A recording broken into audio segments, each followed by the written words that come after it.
नमस्कार। प्रस्तुत है आज का चिंतन। प्राचीन भारतीय समाज में यद्यपि स्त्री को आधुनिक काल के समान प्रतिस्पर्धा अथवा स्वच्छंदता की स्वाधीनता न थी, पर समाज में उसका स्थान आदरणीय माना जाता था और घर में उसे पर्याप्त अधिकार प्राप्त था। पर मुसलमानी काल में पर्दा, बाल विवाह आदि प्रथाओं के कारण उनका विकास रुकने लगा।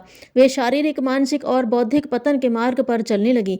इसके फलस्वरूप उनमें अनेक त्रुटियां और हानिकारक प्रवृत्तियां उत्पन्न हो गईं और नारी को उपेक्षित तथा पूर्णतः पुरुष के आश्रित मान लिया गया। पर अब कालचक्र दूसरी तरफ घूमने लग गया है। यूरोपीय सभ्यता और पाश्चात्य शिक्षा का जो प्रभाव ब्रिटिश शासन काल में पड़ा है, उससे नारियों के आदर्श में भी बहुत उलटफेर हो गया है। अंधश्रद्धा और पति की दासता का स्थान अब समान अधिकारों का सिद्धांत ले रहा है। अब स्त्रियां यह दावा करने लगी हैं कि वे पुरुषों की तरह प्रत्येक कार्य और व्यवसाय क्यों नहीं कर सकती। स्त्रियां क्लर्क, वकील, डॉक्टर, मजिस्ट्रेट आदि पदों के लिए प्रयत्न करने लगी हैं और उन्होंने अपने अनेक उदाहरण उपस्थित करके दिखा दिया है कि यदि अवसर मिले तो वे सभी क्षेत्रों में पुरुषों के समान ही काम करके दिखा सकती हैं। यद्यपि पुराना समाज इन सब बातों को कुतूहल की दृष्टि से देखता है, इनका विरोध करता है, मजाक उड़ाता है, पर वे समय की गति को रोक सकने में असमर्थ हैं। यद्यपि वे गाँव में आज भी किसी स्त्री को साइकिल या स्कूटर पर चढ़ते देखकर मुंह बनाते हैं, कवायद और ड्रिल करते देखकर आश्चर्य प्रकट करते हैं, पर स्त्रियां इन बातों से आगे बढ़कर हवाई जहाज चलाने और राइफल लेकर युद्ध का अभ्यास करने का उपक्रम कर रही हैं।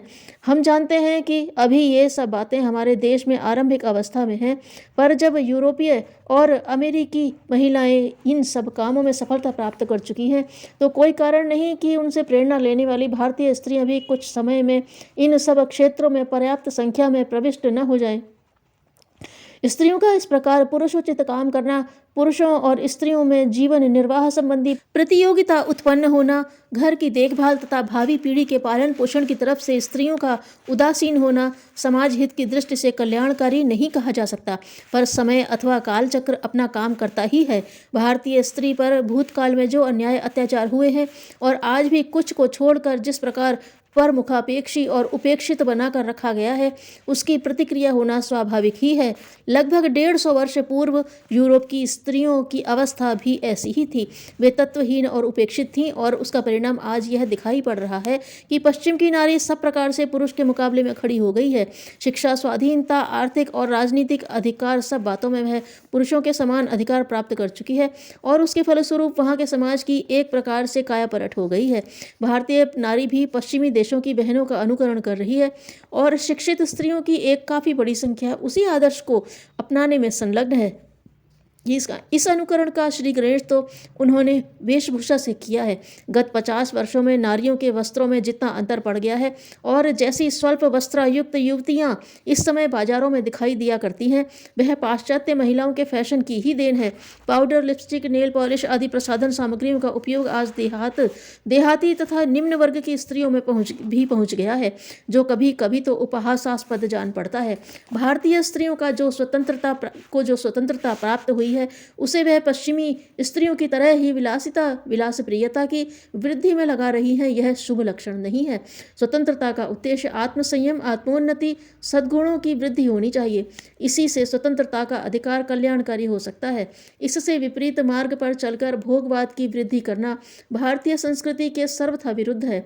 इसे स्वतंत्रता नहीं, उच्छृंखलता ही कहना चाहिए और इसका अंतिम परिणाम हानिकारक ही हो सकता है।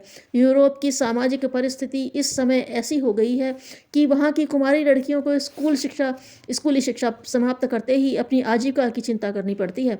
यद्यपि उनके माँ बाप और भाई इत्यादि होते हैं, पर स्वतंत्रता के फलस्वरूप वह किसी पर भरोसा नहीं कर सकती और स्वयं कोई न कोई नौकरी, उद्योग धंधा करना आवश्यक समझती हैं।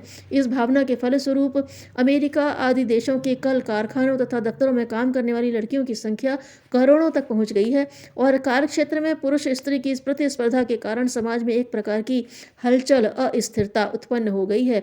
इससे वहाँ के सामाजिक जीवन में स्वार्थपरता की भावना बढ़ रही है और कोई किसी के लिए किसी प्रकार का त्याग करने की आवश्यकता नहीं समझता। अभी तक परिवार और समाज में नारी ही त्याग और आत्मसमर्पण की भावना का प्रसार करने वाली मानी जाती थी और उसके उदाहरण को देखकर अन्य व्यक्ति भी थोड़े बहुत अंशों में उसका अनुसरण करने की चेष्टा करते थे। अब पश्चिम की नारी आर्थिक स्वावलंबी हो गई है, पर इससे वहाँ की पारिवारिक सुख शांति समाप्त हो रही है। यदि भारतीय नारी पाश्चात्य संस्कृति की नकल करती चली गई और यहाँ के पुरुषों ने भी समय रहते इस विचारधारा का संशोधन न किया, तो भविष्य में उन्हीं देशों की तरह सामाजिक परिवर्तन यहाँ भी होगा। यूरोप की स्त्रियों में जो परिवर्तन हुआ है और उसके फलस्वरूप वहाँ की गृह संस्था और परिवार में जो ख्वाहिशें खराबियाँ पैदा हो गई हैं, उनको देखकर वहाँ के समाजशास्त्रियों के मन में भी चिंता बढ़ती जा रही है। वे देखते हैं कि इस नवीन परिवर्तन के कारण समाज में संघर्ष और अशांति की वृद्धि हुई है और पुरुष तथा स्त्री दोनों के जीवन की मधुरता नष्ट हो गई है। इसके फलस्वरूप उन लोगों का पारिवारिक जीवन अधिकांश में शून्य और आश्रयहीन हो गया है।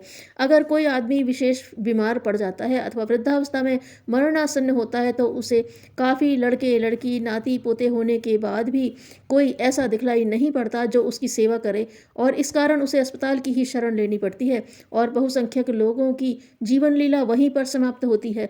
यह सामाजिक जीवन का एक ऐसा चित्र है जिसे कोई भी निंदनीय कह सकता है। मनुष्य ने जो कुछ उन्नति की है और प्रकृति की दास्ता से निकलकर वह उनका स्वामी बना है, उसका आधार पारस्परिक सहयोग और प्रेम की भावना ही थी। इन सब में सबसे बड़ा और दृढ़ सहयोग स्त्री पुरुष का समझा जाता था, जो सदैव एक दूसरे के लिए प्राणोत्सर्ग करने को तैयार रहते थे। पर वर्तमान परिस्थितियों में यह सहयोग जैसे संघर्ष और प्रतिस्पर्धा का रूप ग्रहण कर रहा है। वह व्यक्ति और समाज दोनों की दृष्टि से शोचनीय है। भारत की स्थिति और आदर्श यूरोप से बहुत भिन्न है और हम कभी भी वहाँ वालों का पूर्ण रूप से अनुकरण कर सकेंगे, इसकी संभावना बहुत कठिन जान पड़ती है। इसलिए समाज और देश के कल्याण की दृष्टि से यही आवश्यक जान पड़ता है कि पुरुष और स्त्री दोनों इस परिस्थिति के कुपरिणामों को समझें और अपने घरों परिवारों तथा समाज में जो दोष उत्पन्न हो गए हैं उनको स्वयं ही सुधार कर समय अनुकूल सुधार कर लेने की बुद्धिमत्ता दर्शाएं। पश्चिमी प्रथाएं और प्रणालियां हमारे समाज के लिए कभी हितकर नहीं हो सकती और हम जितना अधिक उनकी ओर बढ़ते जाएंगे उतनी ही विशृंखलता हमारे समाज में पैदा होती चली जाएगी। समय रहते ही संभला जाए, इसी में सबका हित है। पैसे से भी अधिक महत्वपूर्ण संपत्ति है समय। धन्यवाद।